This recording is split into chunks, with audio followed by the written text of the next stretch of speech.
বিচ্ছেদ গুঞ্জনের মাঝে বিশ্বসুন্দরী ঐশ্বরিয়া রায় বচ্চনের সঙ্গে তার প্রেমের গল্পের শুরু জানালেন অভিষেক বচ্চন।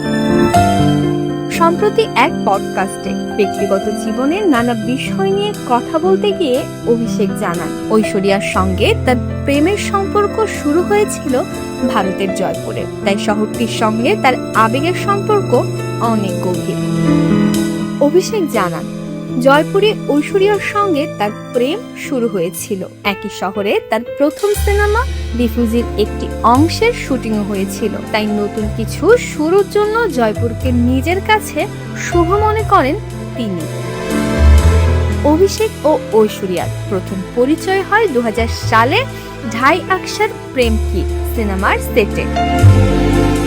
এরপর কুছ না কাহো সিনেমাতেও একসঙ্গে কাজ করেন তারা। 2006 সালে উমরাও জান ও গুরু সিনেমায় কাজ করার সময় তাদের সম্পর্ক আরো ঘনিষ্ঠ হয়।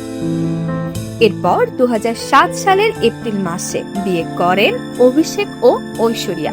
তাদের একমাত্র মেয়ে আরাধ্যা বচ্চন।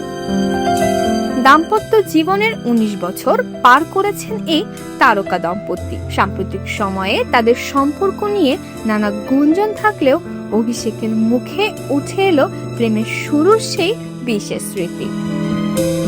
জয়পুরের সঙ্গে তাদের সম্পর্কের এই গল্প নতুন করে আলোচনায় এনেছে বলিউডের অন্যতম আলোচিত এই তারকা জুটিকে।